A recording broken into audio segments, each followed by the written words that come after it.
All right, recording in progress. So let's go ahead and start the business meeting. Ken Leidner, could you come up and give us the treasurer's report? Oh, yeah. I am sure everyone had a chance to review the minutes in the newsletter. Does anyone have any questions about the minutes or comments? If not, I would like a motion to approve the minutes. Second, everyone in favor? Aye. Anybody opposed? Okay, that's good. And let's see, I want to thank Armin for getting that newsletter for us every time. Now, the newsletter is getting a little thin, so we need Dan Brown to write another article for us.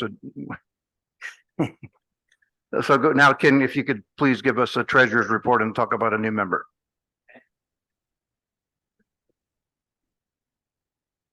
Okay, treasurer's report. We started the month with $20,548.91. We had an $8 refund from the insurance. Same thing happened last year. I think what happens is they send me a bill and I pay the bill and there's an extra $8 in there and they give it back. So anyway, we had one renewal, $22 in. So a grand total of $30 came in. For Ken, our general teacher, he bought a book and some supplies for the classes. And so ended up at $94 going to Ken. So our ending balance for the month is $20,484.91. Next month, at least, we'll have a little better income in. The money for the classes and whatnot that went into PayPal will be reflected. It came in. One new member, Andrew Olson, K4AVM, a general class. Motion to accept. Second. All those in favor? Member. All right. That's all I have. Thank you. Any old business that we need to discuss? Okay, Bruce McAllister, please tell us about the school.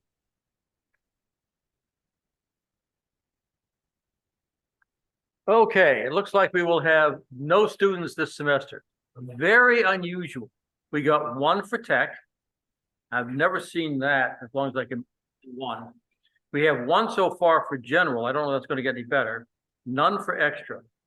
None for any of the seminars at this point. So interesting phenomenon.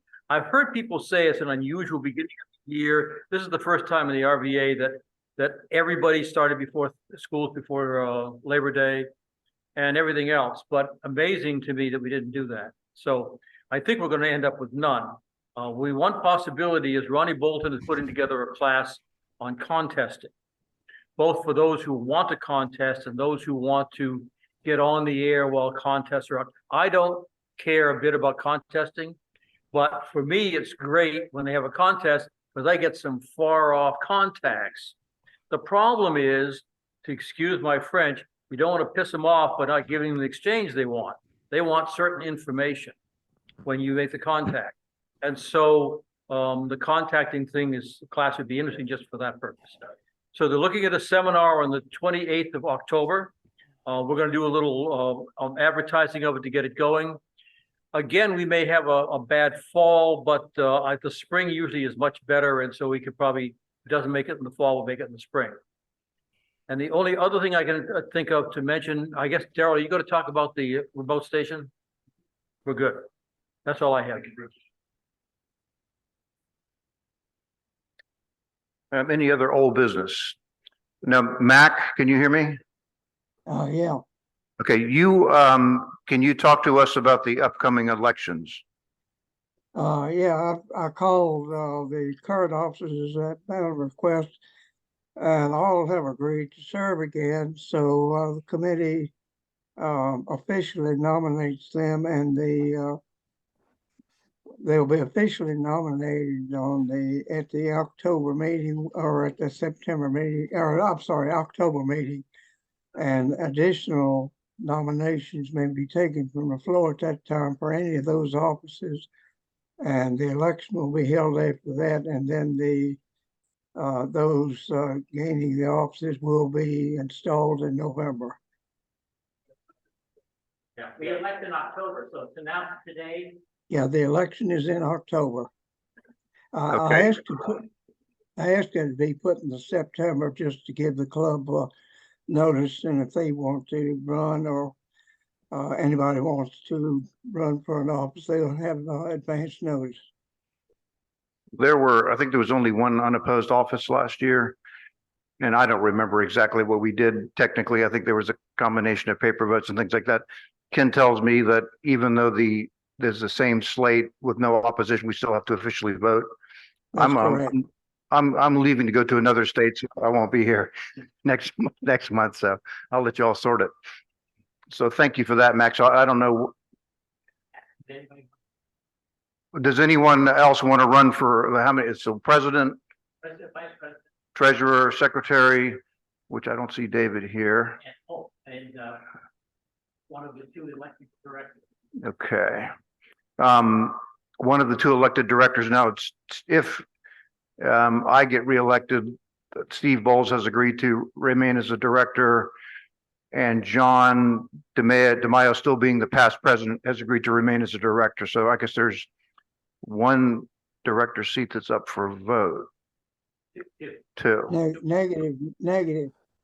All directors, unless they have backed out, have agreed to run again. So that's the reason I put it in the.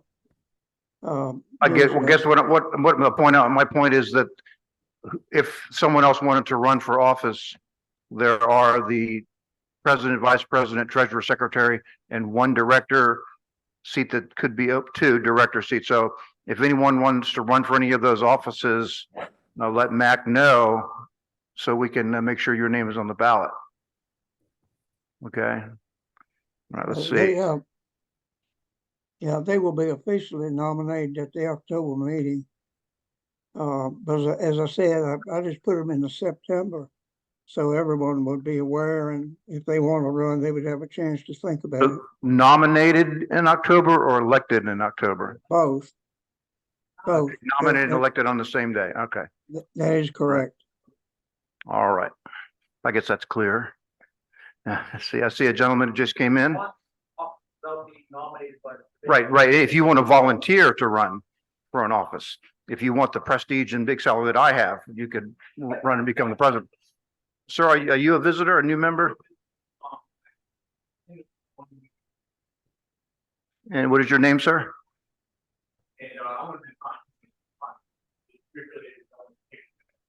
So you're going to take a test? Okay. All right. Well, there's lots of expertise in this room, and if you have any questions about anything, we'd be glad to visit with you. Let's see what else. Somebody's phone is ringing. Yes, sir. I'm a visitor, well, it's my first time here. My name is Steve Walker, DBA-NAN, and I've been in the area. I've seen you. You must have maybe at RATS meetings. Are you volunteering tomorrow? No. He wanted to be the president. Hold, You don't, that's a plus. hold on a minute. Okay. Also, Who's that? Somebody needs it. a certified. Can you mute those Zoom people? meeting right now. Somebody's No, I mumbling. signed up to, Does anyone in the Zoom audience want to say anything, have comments or anything they want to bring up at this time? Okay. Let's see, technical stuff. Daryl, did you want to talk about the remote station and the antennas, and when will give us an update on about our D-Star system in a minute?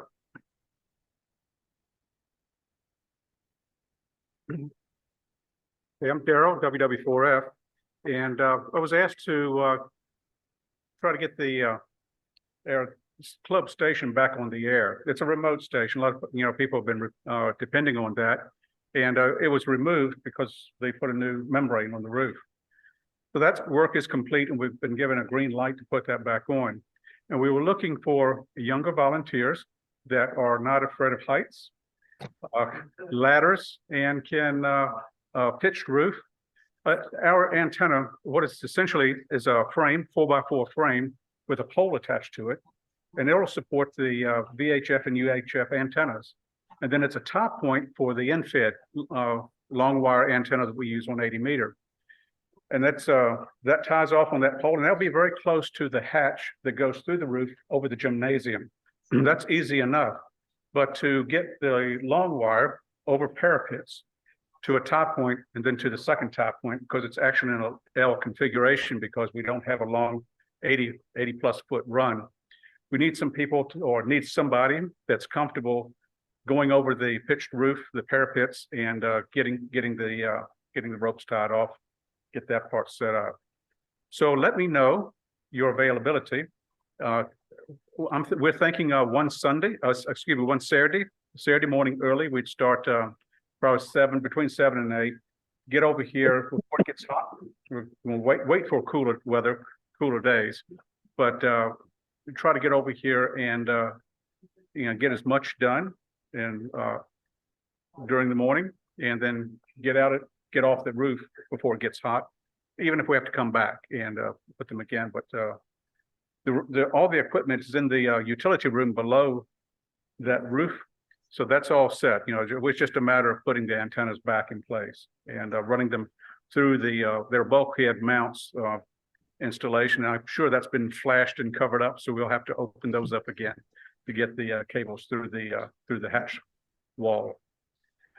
Get in touch again. I'm Daryl, and let me know if your availability is September, October, and we'll pick a Saturday. We all get together.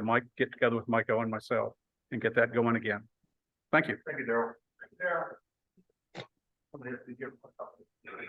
Yeah, I just wanted to bring up one thing.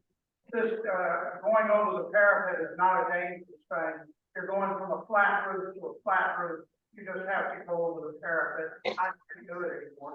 Yeah. You have to physically climb over it? Yeah, you climb up it and then slide on it and then go back the other way. It's so simple. It's not, you're going over it from a flat roof to a flat roof. You can't fall anywhere. Okay. As long as you. I feel a lot better about it now. Yeah. All right, so I guess we still have our new D-Star repeaters, and we're gonna get them plugged in pretty soon. So I think that any other business to discuss before we close the business? Go ahead, Dan. Come on up.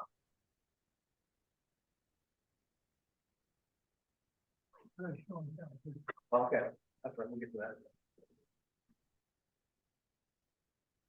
Hello, everyone. Dan Bryant, N4DOB, and making an announcement on behalf of Jim Rubin, who is putting together the Richmond Marathon Ham Support Group. That marathon is going to be on November the 11th, and he is looking for volunteers to experience hams. And his email is his call, w4pkr@arrl.net. And if you're available and you want to know more, send him an email at his call, w4pkr@arrl.net. I'm sure he'd be glad to hear from you. Thanks very much. Hey, Rick. Yeah. Slide that lectern back so you're not in front of the screen. Don't get it out of the light. We gotta be on the same. I'm gonna be for another second.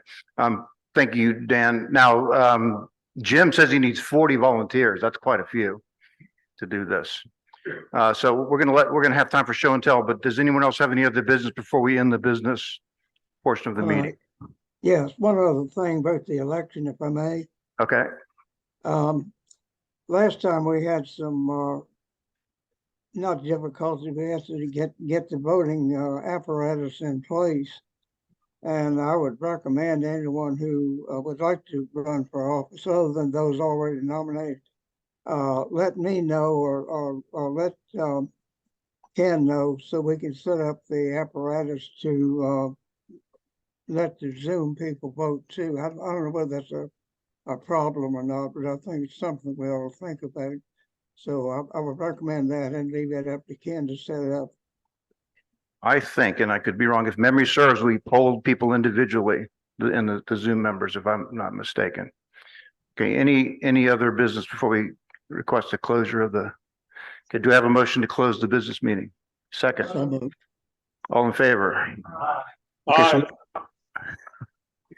we have a few show and tells. We have Dan Brown has a show and tell for us, and then John does. So Dan, why don't you share your show and tell.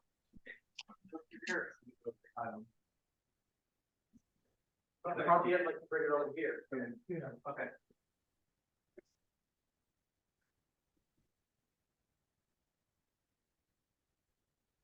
Okay, this is a frequency converter.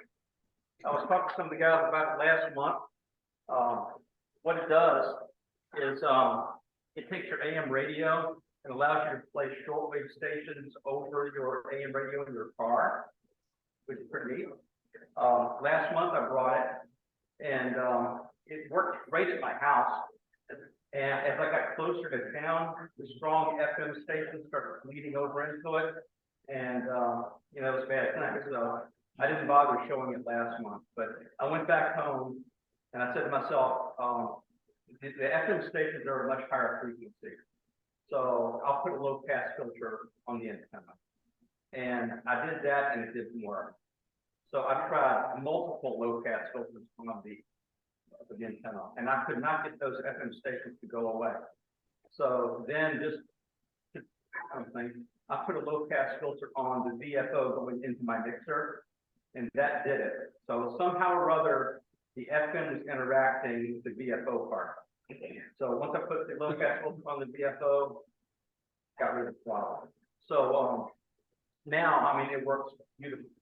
And I had a frequency converter when I was younger, back in the 90s, and it didn't work. I think it was like a MFJ product, I think, and it worked, but it was a couple bands, and the frequency was very drifty. It just wasn't worth the effort. This one is rock solid, and the performance is great. And I mean, I've got it so it'll go from 3 to 30 megahertz, and it'll do it. I mean, I can go up to 25 megahertz and listen to the time stamp, but it works great all the way. That's AM only AM. and has the selectivity of your car radio. Yes. Well, actually, not the selectivity of the car radio. The way it works is you set your radio on a frequency that doesn't have an AM station on it already. Around here, 1000 works, or 1000 kilohertz works. Okay, so I put on 1000 kilohertz, and then this VFO adjusts to whatever frequency I want to listen to. And the VFO is offset by the frequency of the radio station I'm trying to tune into. So if I want to listen to 5 megahertz and have it come out on 1000 kilohertz, I'll set it for 5001 megahertz. And it's the same thing. But anyway, but thing has some functionality here. I've got a you can see the interface when we take a break to look at the interface. But you can adjust the frequencies. You can adjust each digit of the frequency and get whatever frequency you want. And if there does happen to be a radio station on 1000, all you got to do is hold this middle button and adjust, and that'll adjust the frequency on the AM radio band that it's going to be going to. So that works good. And also, there are instances where you'll tune into a station, and the way a mixer works, when you put two frequencies in, you get a plus and minus frequency out. So it is possible that you'll tune into a frequency, and you'll have, it sounds like 2 stations coming in on that same frequency. Okay, so that's because if you're tuning for this, you have an offset of 1000. Well, if there's another radio station at 1000 below that, they'll both be mixing together and coming out on that reception. Well, what I've got a little button here where I can either take it from going 1000 above to 1000 below.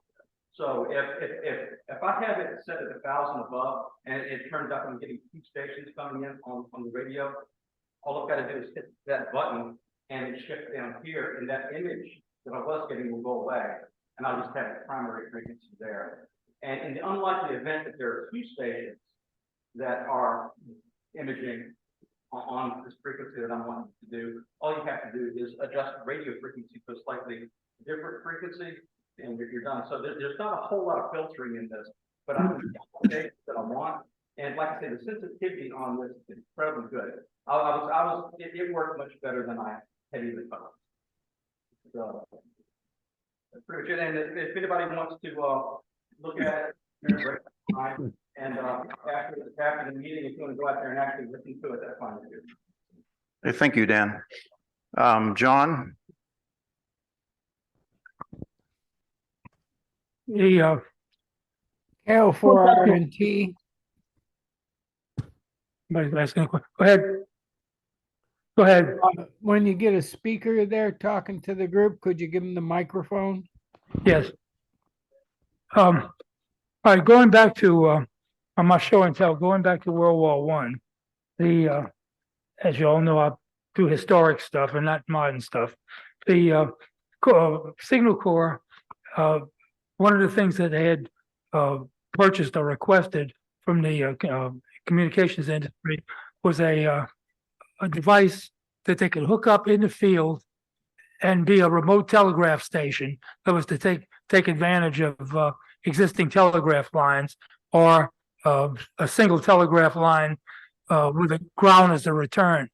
So the World War One version of what I'm going to show you was basically the same type of telegraph system that the railroad used, where it was a. I don't think they could see you because the camera's. Yeah, no, I got to turn around.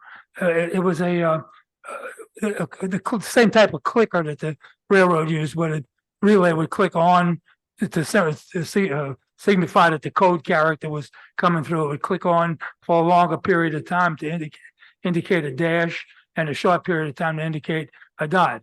So that was how World War One technology worked.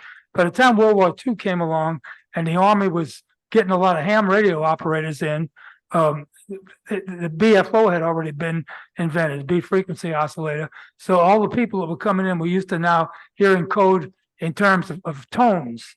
So to keep things simple, they needed a way to reproduce these tones with nothing but a telegraph signal. Well, this company came up with an idea, and I'm going to show you a little device here, if I can get it open.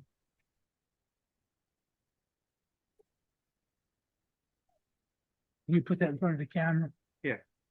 What this is a telegraph station in a box. Can you see it? I can't see the camera. Yeah, that's it. Okay.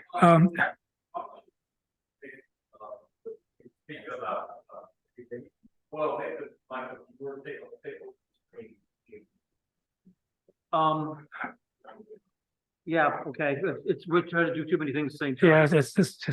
Anyway, the unique thing about this, it has this little earphones, comes out, it has battery, and it has a telegraph key, even has a place to put your notepad.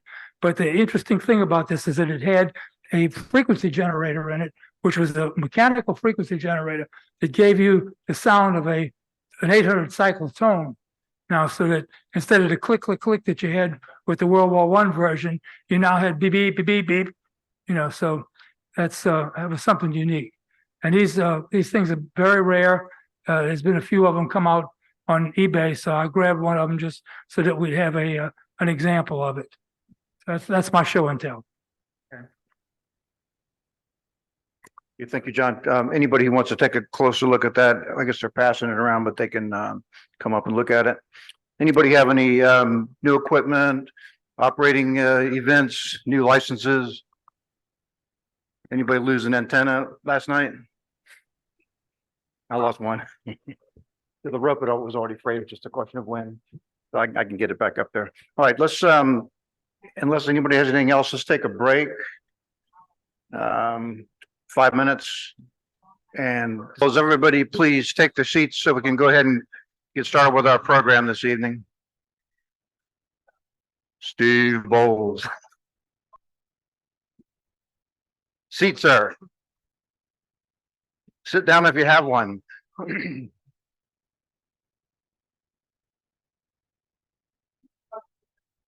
Mike and their own.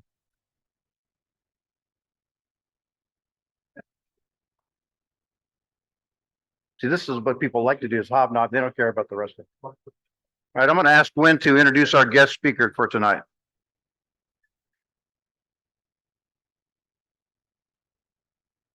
Yep, I'm gonna introduce two people tonight. Listen up. I'm gonna introduce our speaker in a minute, but I'm gonna introduce his chauffeur who grew up within about 3 miles of here and went to elementary school about 10 blocks from here. Ray Dudley, AB4SF, who left the big city here for Reedville, the little city in the Northern Neck a few years ago when he retired, and he's still active hamming. But the way I knew about our speaker is through Ray, because they both live in Northern Neck. And Gerhard Stroud, who's K6XH, yes, he lived in California when he got his license. That's true. He got out before things turned the way they are now. And he lives on the East Coast now, not the West Coast, excuse me.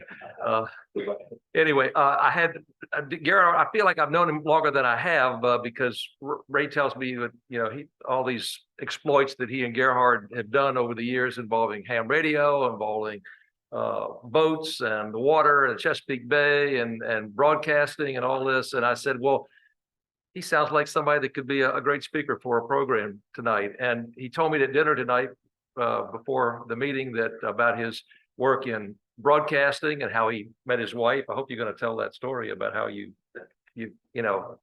met. Oh, that's right. She's watching on Zoom here. So Barbara, we're glad to have you there. I saw your name pop up. But he's also going to tell us about his work, and he has a distinguished resume. He graduated from a little trade school up in Massachusetts, I think, right?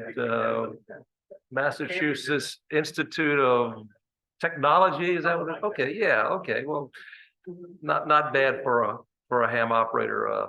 And he's had a lot of interesting things in his career. He's done a lot of travel around the world because, as you will hear, his job took him around the world. It's always good when your employer pays for your travel. I had a few good trips myself, and that's a good way to go. So anyway, Gerhard Stroud is going to talk to us tonight about antennas and international broadcasting. If you have questions about how to tune your amplifier for your 100 kilowatt station, he'll be glad to take those at the end of the program. Anyway, we're glad to have Gerhard. Thank you.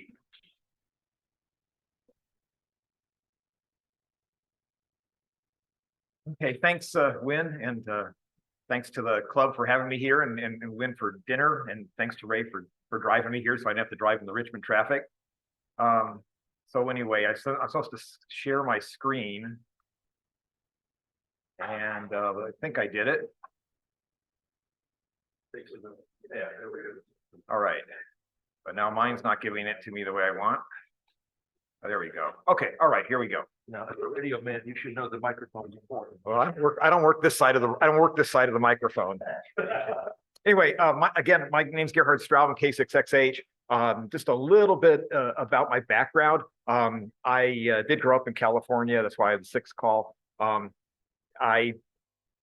After graduating from school, I worked in the defense industry a little bit, and then I spent most of my time in broadcasting. In fact, met my wife in Albuquerque. I was moonlighting as the chief engineer for a local radio station. She was doing the morning shift, and we just hit it off. And we had lots of dates that ended up at the transmitter site or at the studio or something like that. But at least she was a radio person, so she understood that.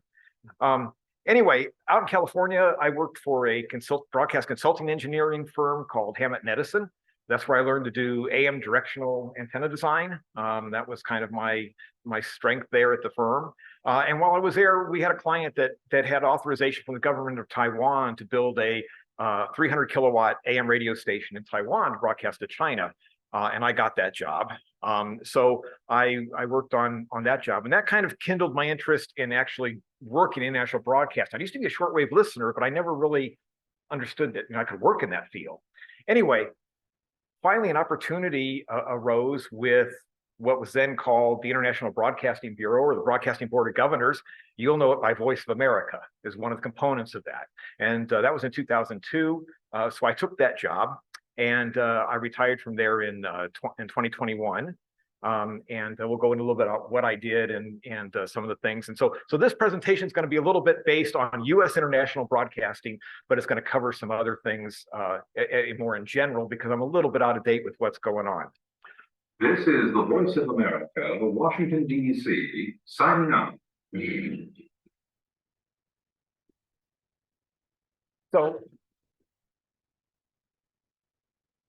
I'd like to stop that, but I'm not. Oh, there it is. So if you were a shortwave listener and you have probably listened to that and you've heard that sign on before. So the agency that controls Voice of America right now is called the U.S. Agency for Global Media, and it actually is comprised of several broadcast organizations. The two federal ones are Voice of America, which everyone knows. The other federal one is Radio and TV Marti, which is our Office of Cuba Broadcasting, which broadcasts to Cuba. And then there are three other networks that belong to that family, and that's the Middle East Broadcasting Network, Radio Free Europe and Radio Liberty, and Radio Free Asia. Those are not government broadcasters. It's all private corporations totally funded by the US government, US Agency for Global Media. So that's kind of the thing. I'm not going to go into the politics or the structure, except that I want to show you where engineering falls in this whole structure. Okay, so we have all the broadcasters.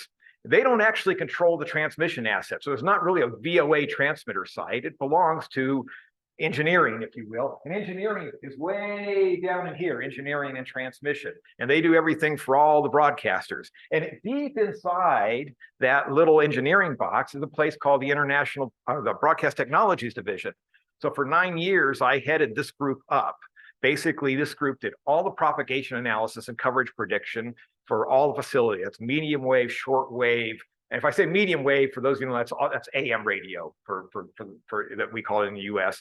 TV, FM, everything. All the FM system design, you may not know it, but the US government had over, I don't know what they have currently today, but it was over 100 FM stations scattered throughout the world that are all controlled from Washington.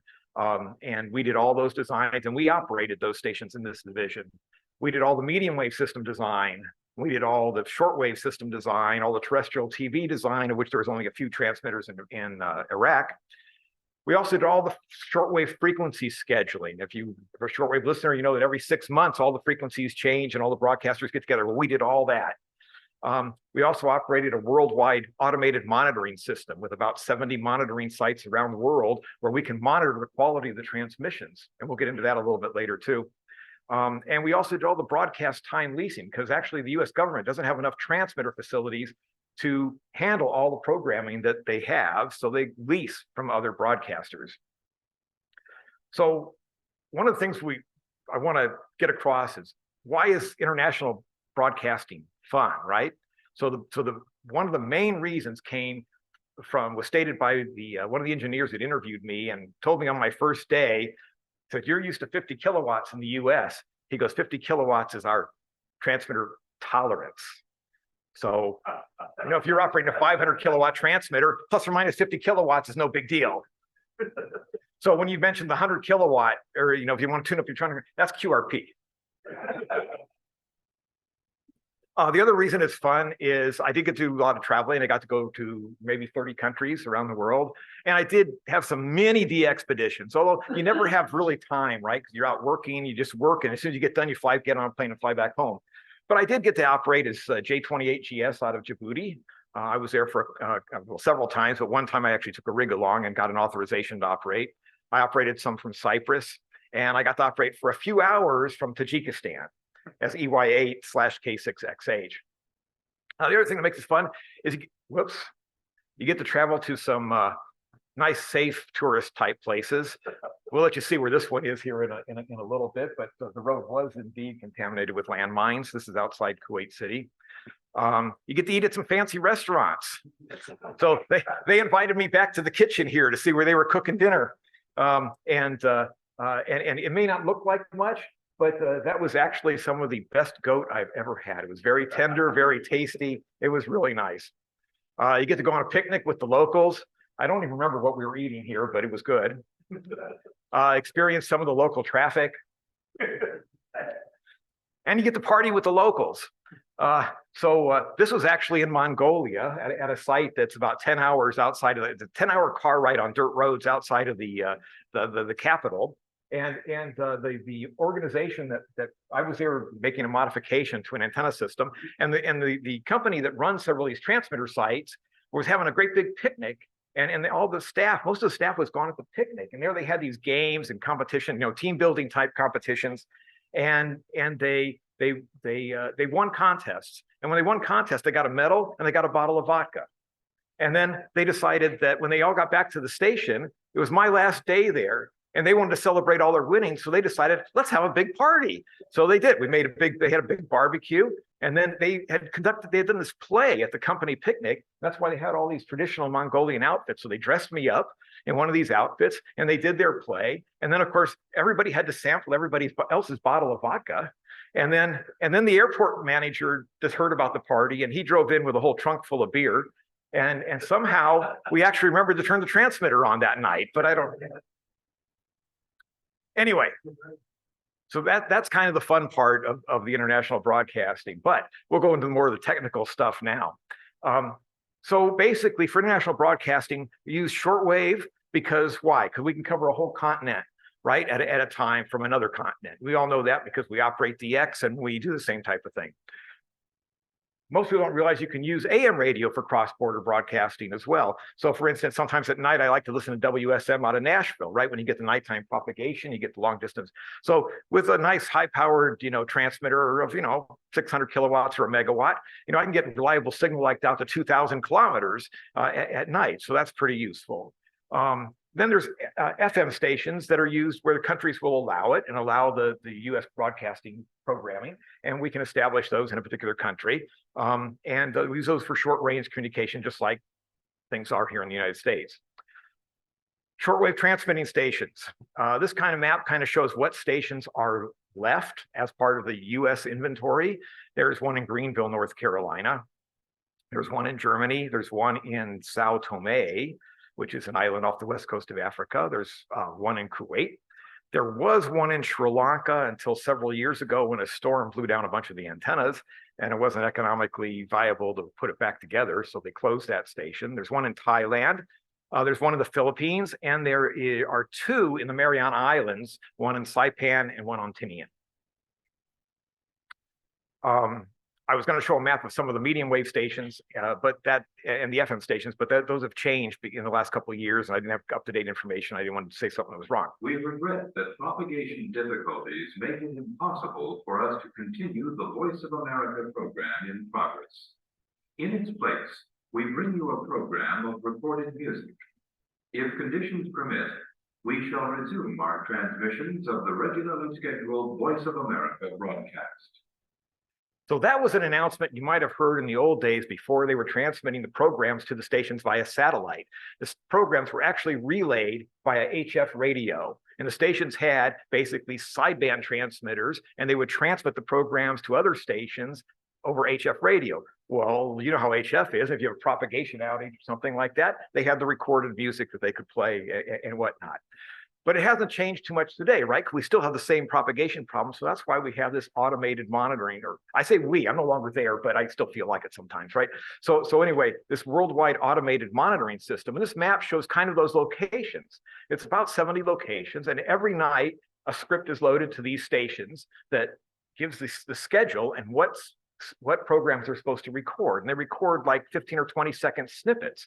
And then we actually have people scattered throughout the world who listen to all these snippets, and they will report back to Washington and say, hey, this signal isn't propagating, or you're getting interference, either intentional because some of the programs are jammed by some governments, or unintentional interference because another station is using the same frequency and you didn't realize there was going to be a collision, or things like that. Sometimes they'll identify a transmitter problem, and they'll call the station directly, and they'll say, hey, Kuwait, you got a spur, or something like that, So it's still very important to have this automated monitoring system. A few pictures of what a station looks like. This is the station in Udorn, Thailand. And I'm going to tell you how big this thing is. It's like 1,300 acres of land with 13 buildings and 25 antennas and 7 high-power transmitters, 500 kilowatt. Actually, they're operated at 250 kilowatt for power saving, but you know, so there's a lot of capability there, and that's not the largest station. A typical HF station for broadcasting would look something like this. Now, this is not the Thailand station. This is the station in Delano, California, that's been shut down for many years, but it happened to be a diagram that I had handy. And you can see several rhombic antennas, which are only used at the stations in the US. We don't use them much anymore for various reasons. The other ones are dipole curtain arrays, which we'll talk about more. And all these things go into, just like in your ham shack, right into a switch matrix, so they can switch any antenna to any transmitter and do whatever they need to do.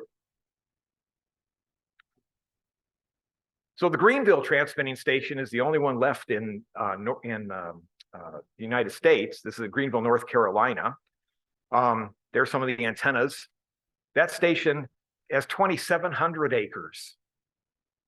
And that wasn't the only one. There used to be 2 transmitting stations in Greenville, North Carolina. There was Site A and there was Site B. And Site A was closed, demolished, and given to the local government. The Site B is still in operation. And before they destroyed Site A, I sort of went in there and stole a couple rhombics that we shipped overseas just in case we needed them. Anyway, it's quite an impressive site. One day, actually, the folks from WWV, you all know them, the time station in Fort Collins, Colorado, right? They were looking for an East Coast transmitter site for WWVB, which is the 60 kilohertz one that atomic watches and clocks work off of. And I met them at a meeting and I said, hey, why don't you set it up at Greenville?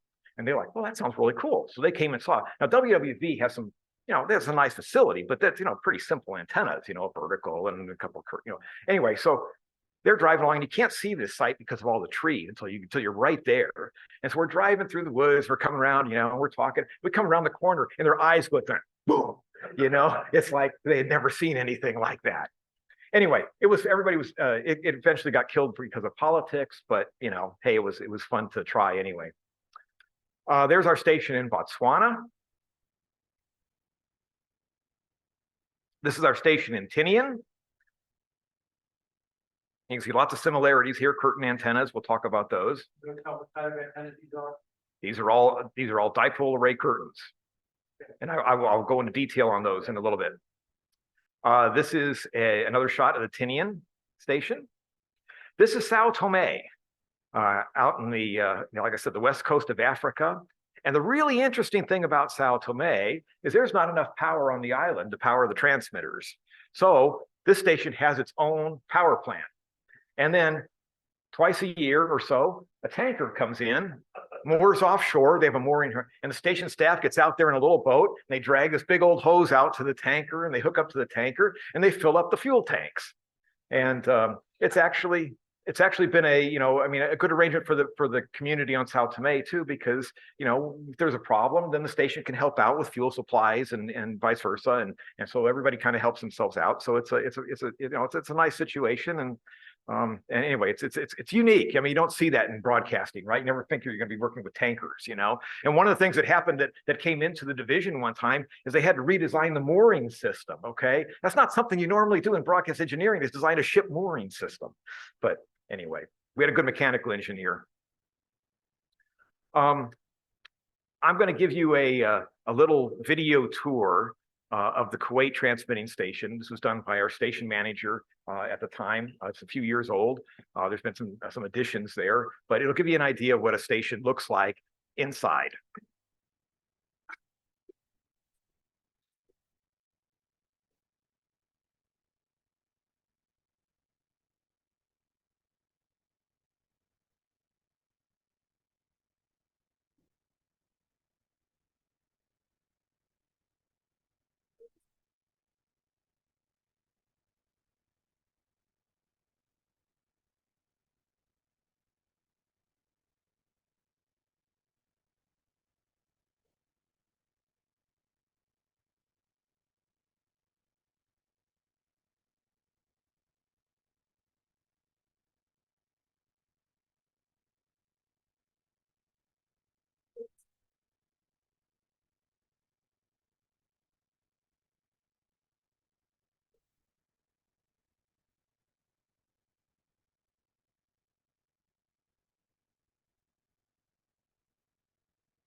So you all like that rotatable antenna, right?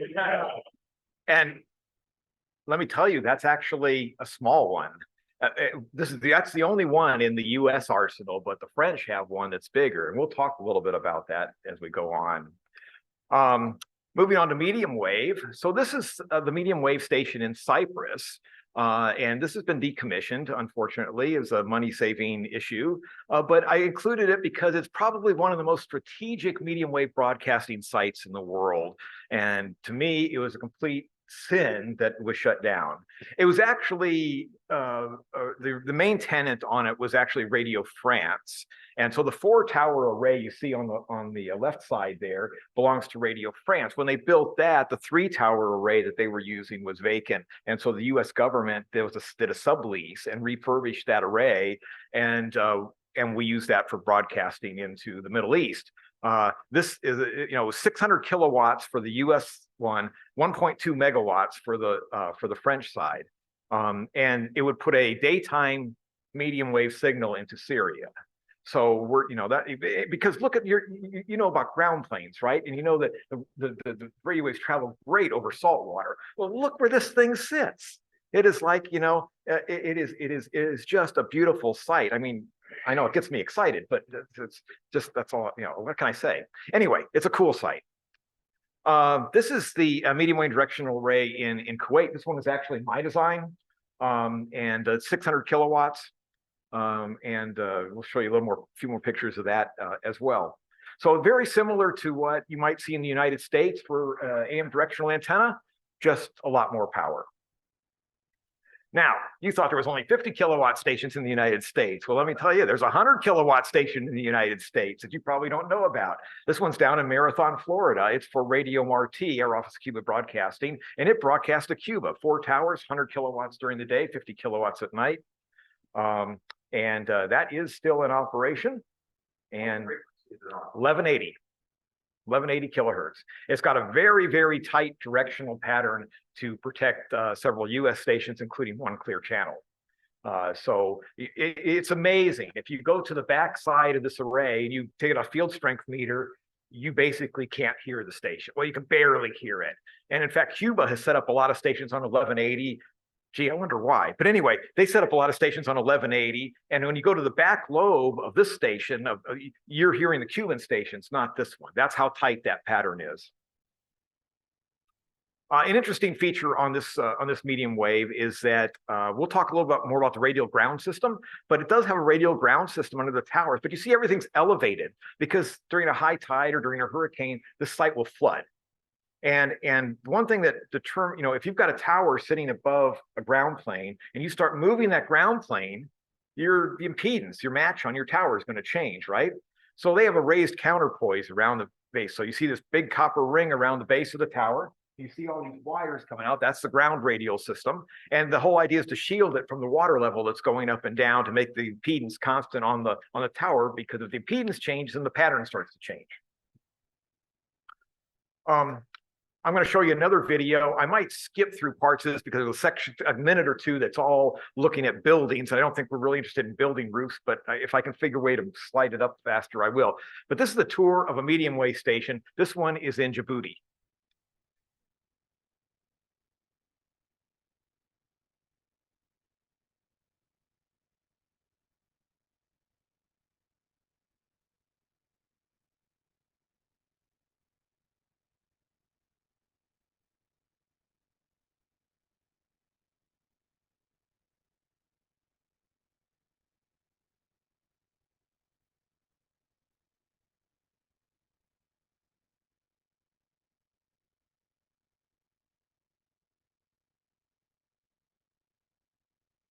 As you can tell, our Germany techs were there. They had just gotten a new drone, so they were having fun.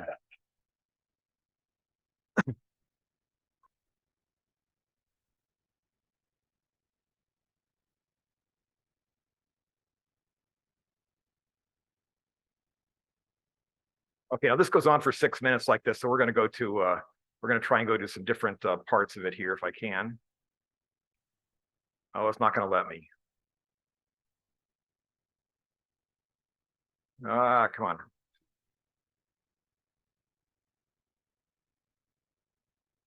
It's not gonna let me. All right.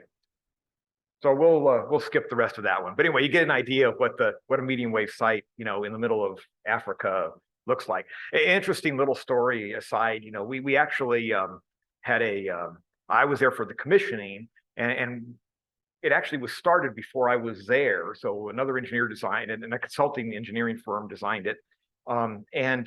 They were going out there and they said, okay, we got it tuned up. And I said, no, I want to see field strength measurements. And they're like, oh, well, what do you tune it to parameters? I said, I don't care, I want field strength measurements. And so I was like, get your field strength meter, start hiking, So they actually went out there and they went and did some field strength measurements, enough to satisfy me that the pattern was really correct. And then they flew home and everything. And then after they left, we found unexploded ordnance around the site. But so I felt a little bad about that, but they didn't hit any of it, so I guess it was okay, The other thing, here's another interesting airborne platform for international broadcasting. This is for TV Marti. This is actually an aircraft that was used to broadcast TV signals to Havana. And if you look on the side of the aircraft, right here, you can see 3 UHF panel antennas. Those were the antennas that were aimed. And there was a panel antenna out the tail of the aircraft and an identical array of panels on the other side of the aircraft. So as the aircraft would fly, it would always fly as figure 8, it would turn away from Havana. So there's always an antenna aimed at Havana, right? Anyway, it had some issues and the plane got old and it was expensive to run. So it was shut down for various reasons, but that was in the air for a few years. Just some typical FM stations here. This is like a 1 kilowatt FM that was in Juba. They're programmed from Washington, but they all have most of them have individual program streams, so that they sound like a let's see, I find what I want to do. Go back up to this one. So they sound like a local FM station. VOA Africa, 93.5 FM, the station for everyone. So here's a higher power one, a 10 kilowatt. I think the highest power one we have is 20 kilowatts. It was in Jordan as well. Okay, so now we're going to get in. We saw some of the pretty pictures and stuff. Now we're getting some of the technical stuff. Any questions or any comments on stuff I've said already?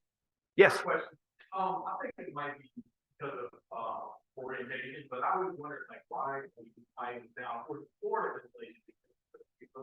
but why are we building on stuff in North Carolina? We have that area in Missouri and all these areas Utah. There's nothing out there, and they put these models.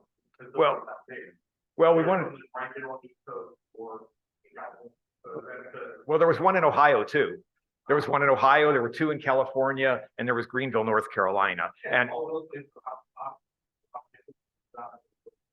well, where Greenville is, it's not very highly populated. But they picked the locations right for good paths into like Greenville. Its targets is Africa and Europe. So you don't want something on the middle of the country to do that. You want to be on this coast. Same thing with the stations on the West Coast. Their targets are Asia. So you want to be in those areas. Okay, so is electric power a problem in some of these remote places? Electric power in the Middle East. Electric power actually in Kuwait is really, really cheap, or it has been. And so that's why that station is very, they like to use that station because the cost per hour is low. Other places like in Africa, power is sometimes a real problem, in which case sometimes we have to run off generators and constantly refuel.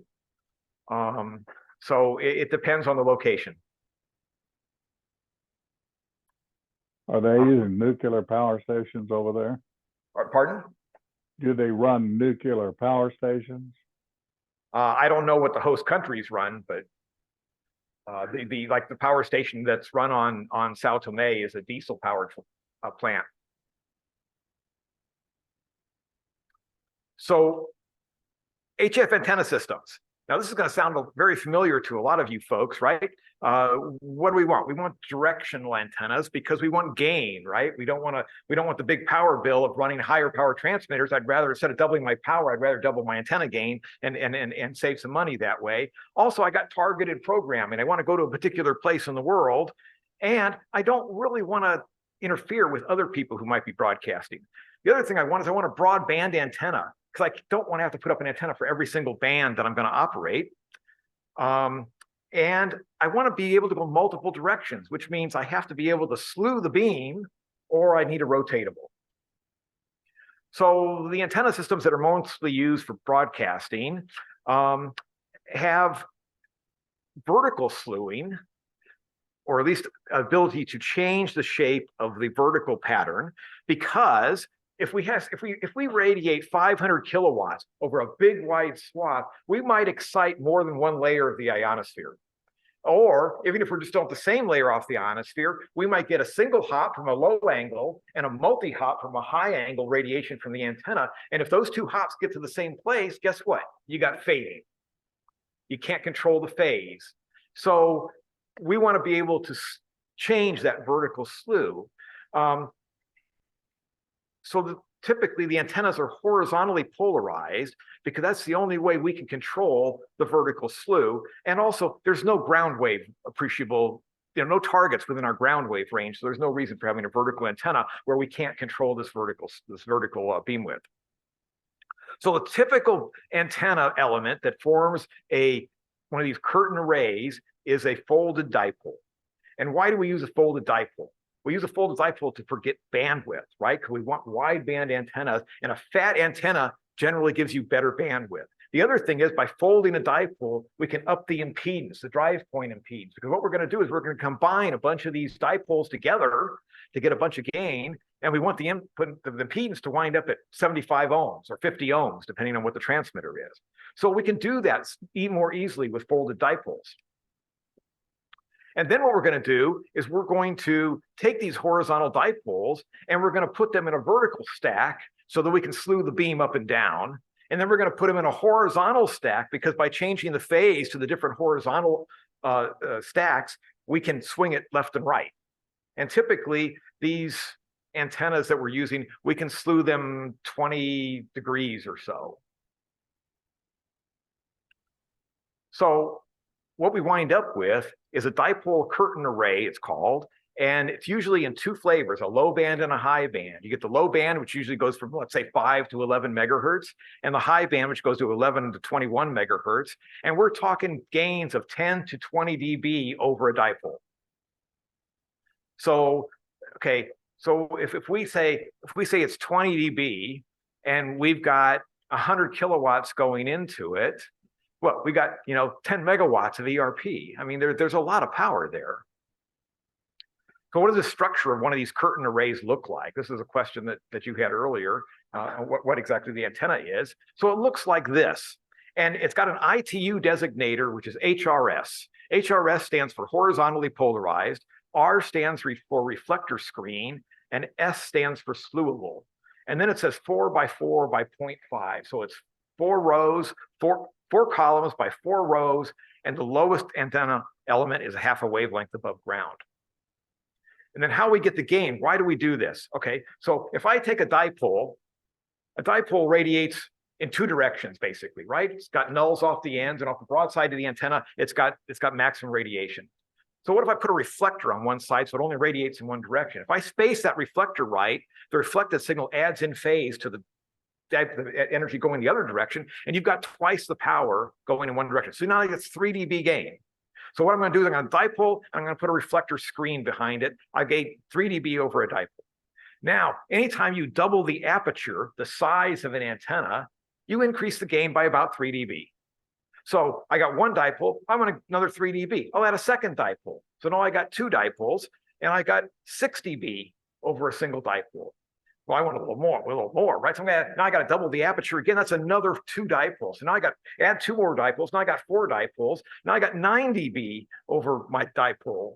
Oh, I'm not satisfied with that either. So now what I'm going to do is I'm going to add another 4 dipoles. I'm going to double the aperture, and now I've got 12 dB And I go, okay, I still want more. I'm a little greedy. So I'm going to add, now I got 8 dipoles. In order to double the aperture, I got to add another 8 dipoles. So I had another 8 dipoles for a total of 16, what you get here. And now I got 15 dB again over a single dipole. Okay. Now it starts to get a little nuts because now if I want another 3 dB, I got to add another 16 dipoles. Okay, that's expensive. So this is kind of where the economics come in, and this is where we wind up. So a lot of the antennas are 4x4s. This is a 2x2 pattern. So this shows you the nice clean pattern you get out of this. This is why we don't typically use rhombics. Rhombics have a very focused beam, pretty high gain, although you dump a lot of power into a load in order to make it a unidirectional antenna. And it has all these nasty side lobes, so you can't control the interference and stuff you're causing to other broadcasters. So that's why these antennas are preferred. And you see it's very clean, and you see that vertical slew that we can do. Now, how do you slew the vertical? you can do it one of 2 ways. You can change phase, just like you do it horizontally. Typically, they don't go through that much trouble. What they do is they excite either a number of the different dipoles, so they basically make it fatter or skinnier. That's the easier way to do it. And then for the slewing the horizontal, all you have to do is you've got these columns of dipoles, right? All you have to do is change the phase. And as I delay the phase going down, the beam slews over to the side, okay? And we do that with phasing lines, just like you might do at your ham station with an array. You put in these phase delays. And so along the ground, there is this network of transmission lines, usually open wire balanced line, that is nothing, it's just there to cause phase delays. And you switch these in depending on what you want to do with the antenna. This is a Russian example of a HR. I don't know if it's slewable or not, but it's an HR antenna. It's got a reflector screen. You can see instead of using folded dipoles, they're using big tower sections, using big, large conical dipoles. This one is actually in Ussurisk, Russia, just north of Vladivostok. And yes, I took that picture. And it is an interesting site, but you see this is also a 4x4 array. Now this is the one you all wanted, right? So this is a 2x2 array. So it's a little bit smaller version. Like I said, they have a 4x4. Now you can see the dipoles, right? The folded dipoles here. The folded dipoles. This is the low band side. And then these spreader arms right here holds up this reflector screen. So that's the reflector screen. Those spreader arms are just to hold the reflector screen. So, and then if you want high band, you just turn the antenna around because you see all the high band dipoles here like this, right? And so they can go 360-degree azimuth with this antenna. Actually, that's not exactly true because if you turn at certain azimuths, you blow right into our other curtain array. So you don't want to do that. But anyway, yeah, when they were building this thing, I wasn't there. This wasn't my project, but there was the amount of concrete that's underneath this thing to hold this thing up. You cannot imagine. All right, the concrete trucks all night long were coming into the station. Okay, let's see here. Medium wave directionals. So again, we do this is the 600 kilowatt in Kuwait, and it's just like any design here in the US for an AM directional antenna. We're going to pick the tower height based on several factors. The radiation efficiency, the taller we are, the more radiation efficiency we have up to a point. You get above 5/8 wave, you start getting a high angle lobe. Well, you may not want the high angle lobe. Whether you want ground wave or sky wave propagation, self-interference. This is where the high angle load comes in. If you're running a 1 kilowatt AM station in the US, right, you never have to worry about self-interference. Self-interference is when the sky wave and your ground wave meet at the same target point. Just like we were talking multi-hop and HF, okay? But in a small low power station, the ground wave dies out before the sky wave arrives, so it's not an issue. But when you're running a megawatt at 600 kilohertz, your ground wave goes a long way, So you need to look and make sure you aren't, actually destroying yourself in the target area. And I would lose a lot of sleep at night over wondering, like, man, did I pick that height right? And the other thing is, then you pick the height. Also, you want the driving point impedance because then you change the height of the vertical radiator. Your antenna match changes, and you want to design for a certain antenna match. And then, of course, there's always cost. The radial ground screen. So you've all heard about, your vertical should have a radial ground screen, right? So, well, we take this kind of to the extreme. We put 120 copper wires every, a wire every 3 degrees for as long as a tower is tall. And then that's not enough. We put another 120 wires between each one of those out to 20 or 40 meters. And the reason for that is you got to complete the circuit, right? So when you drive a vertical radiator, you take your coax, you take the center conductor, you connect it to the tower. What happens to the shield? It goes to the ground, right? Well, how do you complete that circuit? Well, the displacement current from the tower, right, comes through the ground system and back to the coax shield, right? That's your circuit. So if you have a lot of copper around the base of that tower, you can generate a lot of loss. And that means that signal that's not being radiated. So we want to make sure there's a lot of copper around the base of the tower. A radial ground screen for a system would look something like this. A lot of copper. If I wouldn't have messed up the video for the one in Djibouti, you would have seen we didn't actually bury them. They were actually on the ground. You could actually see the radials. A tower can be series fed or shunt fed. I'm only bringing this up because this really makes for some interesting mechanical things. This is the series fed tower, which basically means the tower sits on an insulator. So you can see the insulator down here. You can see the rain shield. You can see the lightning ball cap. That's where the lightning's supposed to go, right? This is the feed onto the tower. This is for a 600 kilowatt system. This is the Djibouti system.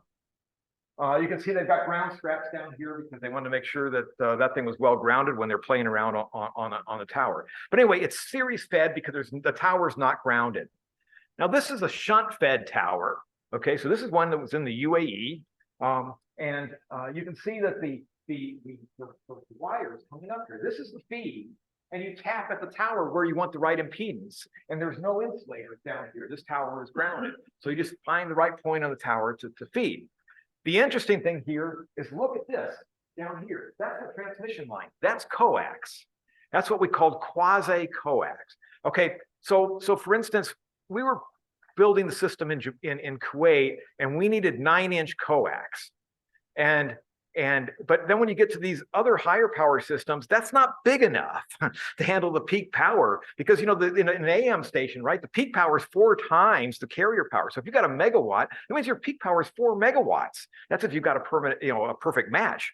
So basically, the way we build this coax is you basically have an interconductor, which is like 20 wires in a form of a ring, and then the outer conductor is just a bigger ring of wires. And I got a great example of that in a little bit. I'm not going to go into detail of this. This is how you form a directional array. Basically, you just put the elements up, you change the phasing between the two, and you can make it point one direction or 2 directions or the other direction or anything you want to do with it, basically. You saw the one. Good. More people should know about it. Right. And if you add, plenty of towers, like you saw, the Kuwait one had 7 towers. Well, that antenna system has, I don't know, 5 patterns, I think. So that you can select, that's why it has so many towers to get the geometry that you need. This is another example of a shunt feed. Now look at the size of this ring tower. This is actually the system in Mongolia, and that was a 1 megawatt Russian design antenna. And I'll show you another picture of that in a little bit. So here's the antenna matching unit for a 600 kilowatt system. All right. So this was actually the one in Kuwait. This was actually my design, so I'm proud of it. This was actually being built. I designed it. It was built by a company in Tennessee called Kintronic Labs that specializes in this kind of stuff. And they kind of built it a rector set fashion. They put it all together, and we built concrete buildings in Kuwait to meet the size requirements. And then they disassembled it and shipped it all out there. And we actually had a couple of their guys come out and put it together because we would have never figured it all out. They're late anyway. So they put it all together out there, and voila, everything works, sort of. Anyway, so but you can see how large this is, and this is the room it went inside. So So you talk about grounding and shielding. It's something that's taken very seriously because you're dealing with such high powers. You can't have, you know, inductors talking to inductors in the next room and do anything like that. But if you think this one is big, here's the matching network for a megawatt system. This one was in the Philippines. It no longer exists. It's been decommissioned.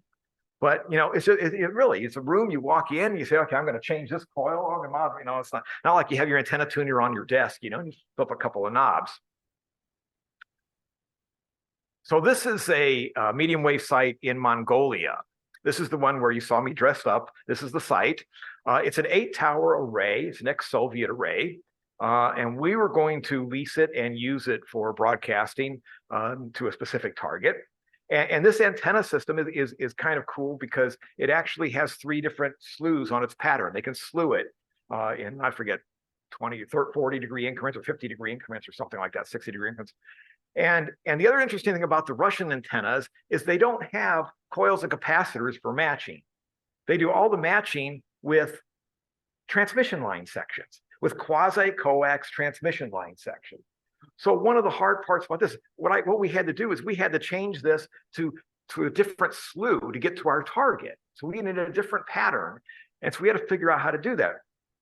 So the first step was trying to figure out how this thing works and how it's all matched and everything. So there's me doing base impedance on this massive tower, trying to measure the impedance of the tower. And then these are all the matching sections you see right there, matching and phasing sections to control the drives to each one of these towers. And what we did is we came up with a way to short these in different places to change the phase delays in the match to make the new pattern.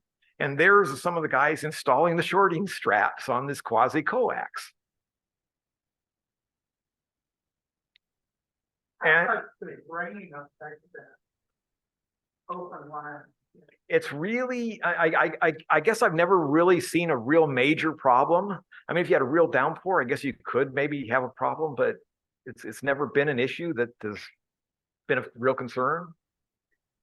I mean, you know, the stuff is spaced pretty big, so it's anyway, so the end result was, this was the result of the modification. So the first graph over here, that's the 150-degree pattern that was there. And based on everything that we computer model, all the data we took, so you see the blue line is what we predicted it really did, and the magenta line is what was actually measured. And then after our modifications, you can see the blue line was what was predicted, and the magenta was what we actually got. So it was pretty close. Not as close as there, but it was pretty close. One other antenna. Is there a theft problem with all this copper in the air? Well, I wouldn't recommend trying to steal that copper while it was on the air. Well, some people don't realize what it is. That's true. And there is, I mean, in some places there is some copper theft problem. I mean, the U.S. installations are pretty well protected. And foreign installations, you know, some of them are pretty well protected, some of them aren't, but theft hasn't been a super major problem, not like it has been for some urban AM stations in these states. Have you happened to have seen any of these on the History Channel or Science Channel, or one of them? They showed a woodpecker antenna in Russia over near Chernobyl. Right. And could you talk about that a little bit? Is that a phased array? I mean, a curtain antenna of sorts? That's essentially like a curtain array. I actually had the opportunity to work with a Russian engineer that had worked on the woodpecker system. Yeah, it's a massive curtain array, if you will, very similar to what I was describing earlier. And in fact, if you've seen the movie, what is it called? Divergent, I think. If you watch the movie Divergent, you will see the fence they have around the city is really one of these antennas. It's very interesting. So this is another Russian antenna. This is called a Zarya antenna. They have a large Zarya and a small Zarya. It's called large sunrise or small sunrise antenna. The large sunrise antenna is about 1.2 kilometers long. And you see the antenna are actually the top sections there. The towers are supports. This transmission line and matching section runs the entire way, and it's tapped off to feed each one of these. I'll call them dipoles for lack of a better term. That's not what they are. So it's essentially, it's almost a type of traveling wave antenna, almost like a Beverage or whatever. The gain is incredible, and the beam width is really narrow. Very, very cool antennas. I was actually in Tajikistan trying to, we were gonna put a system up in there, and I was talking with the Russian antenna engineer about the Zarya antenna. It was really kind of funny because he didn't speak any English. I didn't speak any Russian. My translator had no technical background, so he couldn't translate between us what we were talking about. So I'd sit there and I'd draw pictures in my sketchbook or my notepad, about what I thought was going on with the antenna. He'd look at it, he'd take his pen, he'd go, "Niet, niet, niet, niet." And then he'd draw pictures, and we eventually got it figured out. But anyway, I'm gonna wrap up here in just a couple of minutes. I'm gonna talk about two more little pieces of technology that are kind of going away from the antennas a little bit. One is a system called amplitude modulation companding, which is something that was implemented a lot of broadcasters around the world, and there are different flavors of it. But what was done with US broadcasting is basically what you do with amplitude modulation companding or modulation dependent carrier level is the generic term, is you vary the carrier level depending on what modulation you are putting on the system. So for instance, if you take all modulation away and you have your transmitter up and it's a megawatt, you're still broadcasting a megawatt signal, right? So it's like, and the carrier is not contain really any information. All the information is in the sideband. That's why we can operate single sideband, right? That's where the information is, not the carrier. So I'm spending a lot of money to put a 1 megawatt carrier that ain't doing much. So there are several flavors of this, but what was implemented here with the US broadcasting is called amplitude modulation companding. And basically, if there is no modulation or very low modulation, there's a full carrier. If the modulation is very strong, you're 100% modulating, the carrier gets reduced by like 6 dB. And the reason we like this method, there's the inverse one where they do carrier opposite. The reason like this is because by keeping the carrier up during low passages, we could keep the AGC on the receiver captured. And this made a lot more sense to us. And actually, the network saved over $1.5 million of your taxpayer dollars in power costs the first year it was installed. And that was the complete network wasn't installed yet. So it's a really cool system. No real significant effect on our coverage that we could tell, or quality. So it was a good thing. The last thing I want to cover real quick is something called DRM, and I'm wearing my DRM advertising shirt here tonight. So this is Digital Radio Mondiale, which is different from DMR, which we use at ham radio, right? Digital Radio Mondiale. It's a digital audio standard or digital broadcasting standard that was developed for shortwave radio. It was developed in the late 90s. And it's a consortium of broadcasters from around the world that work to develop this. The first broadcast actually was one of the first broadcasts was done out of a US system in Morocco. But basically, it provides digital quality audio over shortwave. It provides text over shortwave. It provides images over shortwave, and they can even do some low bit rate video. Okay, all this in a regular, audio channel for shortwave.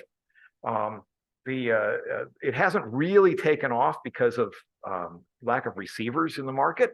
I think because people don't think of shortwave as the real money maker for general population. But we got a chance to play with it. This is our first DRM test that we did from Greenville, North Carolina. And this was kind of interesting because we were going to do a DRM test, but the agency said, we don't really want to be doing DRM. But they said, okay, we'll agree to this test. It was actually going to be to get some data for the FCC. Anyway, the test fell apart. And so we didn't get any of the equipment we were promised. But I was really wanted to do the test. So I went to my boss and I said, can we still do the test? And he goes, sure, you just can't spend any money on it. I'm like, okay. So, well, some of you may have heard of HCJB, right? The religious broadcaster out of Quito, Ecuador. Well, their engineering office was in Elkhart, Indiana, and they had developed a DRM exciter that they were using, and they were actually selling it to Harris at the time, whatever. And I called up my buddies over at HCJB, and I said, "Hey, Charlie," I said, "you've got a DRM exciter and content server. Wouldn't you like to test that in the US instead of having to go all the way down to Quito to test it?" And he says, "Yeah, but we need a site." I said, "Well, I got a site." And he goes, "Yeah, but we got to get an STA from the FCC." I said, "No, we don't." I said, "We aren't an FCC licensee." And he goes, "Really?" And I'm like, "Yeah." And he goes, "Great." A couple of weeks later, here they drove up and brought all their equipment, and we set it up, and we ran DRM from the Greenville. And when I was leaving Greenville, driving back to Washington, my phone rang, and it was already all over the internet. And they had just done a test transmission. They weren't supposed to start till middle of the following week. And by the time I got up to DC, I got called into the director's office and all kinds of fun stuff like that. But anyway, he let it run, and we ran it for several months with that. And then we got to do some more broadcasts just before COVID started with actual real equipment. We had some funding to do that, and we were broadcasting Radio Marti and Voice of America, 2 audio programs over the same frequency, along with images and text. It was really cool, and that continued until COVID. We couldn't work on it anymore, and then there was they needed the antenna we were using for something else, and so we kind of had to abandon that. And there's talk about bringing it back again, but it's never gone to fruition. But anyway, this is what a commercial DRM radio receiver looks like. You can see we're on 7345 kilohertz Radio Marti. And this is off of, I think this is off one of the web receivers listening to it. I'm going to let you hear a clip of what digital audio over shortwave sounds like. Okay, this is done on a 50 kilowatt transmitter, and we were just using the transmitter as a linear amplifier, if you will, because it was a sideband transmitter, so the amplifier was linear, and we were transmitting about 5 kilowatts of average power, because the peak to average ratio is about 10-1. So if we went more than like 6 or 7 kilowatts, we started going non-linear, and we started, not making our emission spectrum limitation. But anyway, so this was received 5 kilowatts average shortwave power, broadcast from Greenville, North Carolina, received by a listener in Austria. Trusted Zero Voice for Jazz America. Here on Geo Music Mix, and I hope you join me for the next edition of the program as we enjoy the music of young Mr. Eldar Jenkins. He played in the former Soviet Union at the age of 10 at Big Jack. Okay, you heard a couple of dropouts where there was a fade, right? And it lost sync, and we had a couple of dropouts. But that is shortwave broadcasting. It's like it's amazing what it can do. Let's see. And I think that stop. Anyway, I'm gonna end there and just see if you have any questions, because I've already taken up way too much time.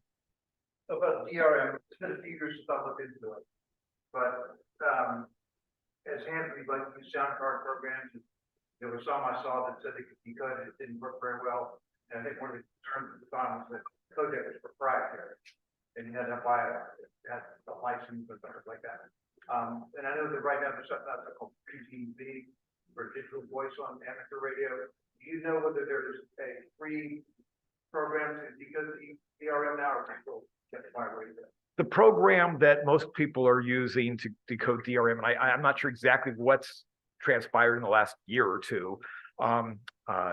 Well, first of all, there's actually an app you can download for I don't know if it's on Apple or not, but it's on Android. I'm trying to remember the name, but it's from a company called Starwaves, and it'll work with one of these dongles, one of these RTL SDR dongles, and it will decode the DRM. It will decode the codec you're referring to is the XHEAAC. That is the actual standard, and that one is the proprietary one, and that one will decode it. The other software that Dream. And never I can see the show the name of the station, the frequency that never got audio. Right, Dream. I know some people were working on getting XHEAAC into it. I don't know where that stands, but a lot of broadcasters are still using just AAC, in which case Dream will decode it.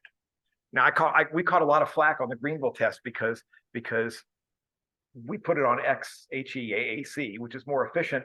And basically, to be perfectly honest, I wanted to spur development of someone, using those codecs. But yes, that is one issue, but there is some stuff out there that will do it. But if you look in the Google Play Store, there is an app that will do it from Starwaves. I have a question. I'm fascinated by these border blaster radio stations that were in the 50s and 40s, 50s, 60s, running on 500,000 watts and such down and across from Del Rio, XDRF in particular. Are they just strung between two towers? They didn't do the. Apparently, it's like a bed spring stretched between two towers. It looked like they're horizontal.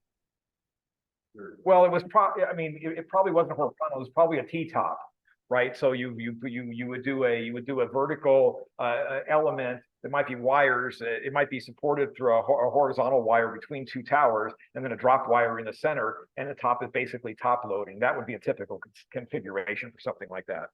The border blaster history is quite interesting. Yeah, that's why we have the Mexican-U.S. agreement these days. Yes. You showed us a commercial receiver for the DRM.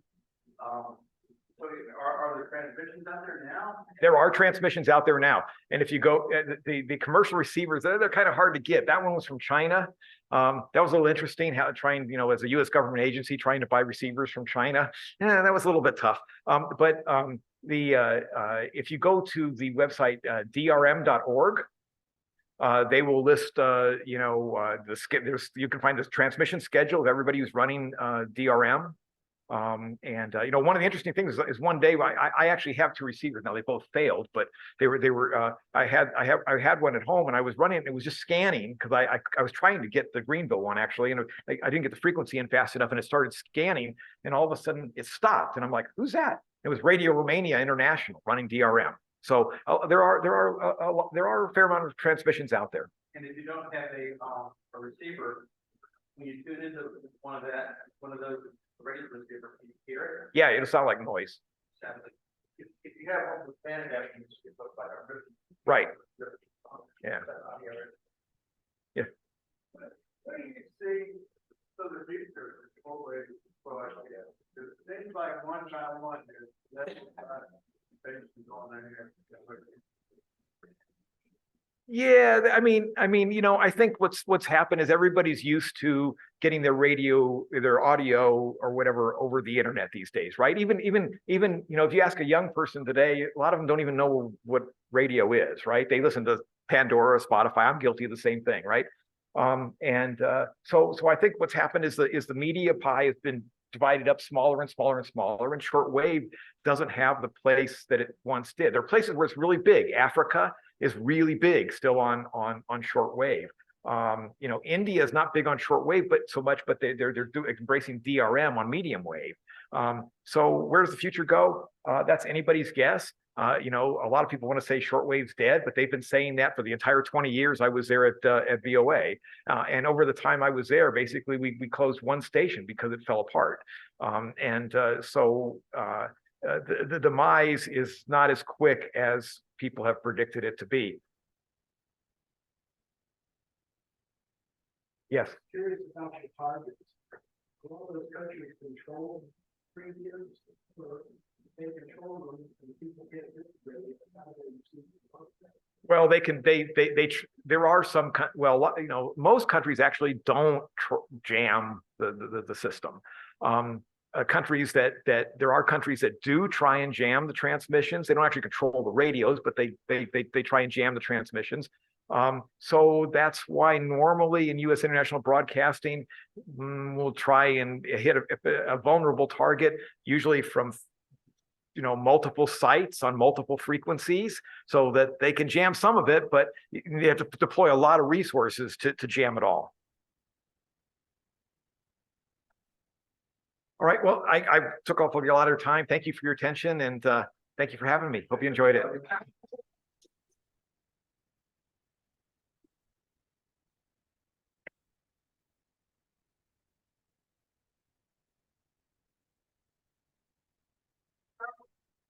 Very good.